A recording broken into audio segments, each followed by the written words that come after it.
दुनिया में आमतौर पे ज्यादातर देश इस बात को लेकर के डरते रहे हैं कि अगर हम किसी न किसी लॉबी का हिस्सा नहीं रहेंगे तो हमको आर्थिक और वैदेशिक रणनीतिक प्रतिबंधों का सामना करना पड़ेगा। माने हमारे हमारी नाकेबंदी कर दी जाएगी। जनरली यही दबाव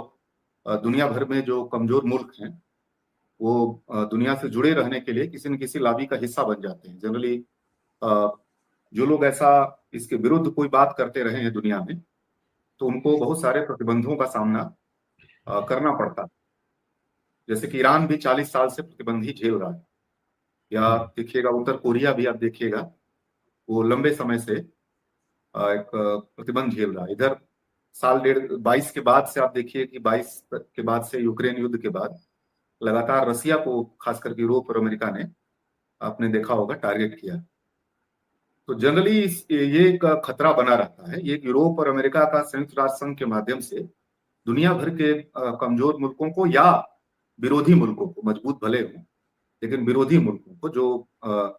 वो उनको जो है ये हमेशा संकट डालते हैं कि आपके, वो कोई ना कोई रास्ता निकालते हैं कि आप चूंकि ये गलत काम कर रहे हैं तो आपके ऊपर प्रतिबंध लगाए जाए।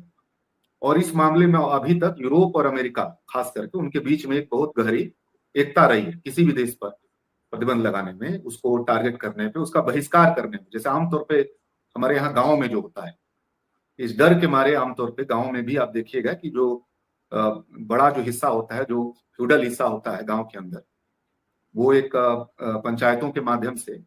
बहिष्कार का एक बड़ा हथियार का एक तरह से कहिए इस्तेमाल करता है। उसकी हुक्का पानी बंद कर दिया जाता है। अगर आप उसको बहुत छोटे पैमाने पर अपने यहाँ अपने गांव में देखें, अगर अपने पश्चिमी उत्तर प्रदेश में देखें या जितने भी इलाके में देखें, तो इस डर के मारे अब ये शुरुआती दौर में इसका जो सामना कर जाता है बेसिकली, तो वो बेसिकली इसके अभी तक जो परिणाम निकले हैं कि शुरुआती दौर में जिसने इस हमले का सामना कर लिया और स्वतंत्र विकास की तरफ बढ़ने लगा, या अपने देसी मॉडल को डेवलप करने लगा, या दुनिया में एक दूसरे तरह के गठबंधन की तरफ जाने लगा, वो जो दबाव बनाने वाली जो गठबंधन है उसके बरक्स जो दुनिया में और भी जो दुनिया, वैकल्पिक दुनिया है, उसके साथ अगर गहरे रिश्ते में जाने लगा और लेकिन खुद के पैरों पर खड़ा होकर के, तो आप देखिए ईरान ने ये साबित किया है। ईरान ने 40 साल के प्रतिबंध के बाद उसका राष्ट्रवाद अपने उफान पे है। उसने अपनी देसी टेक्नोलॉजी डेवलप की है।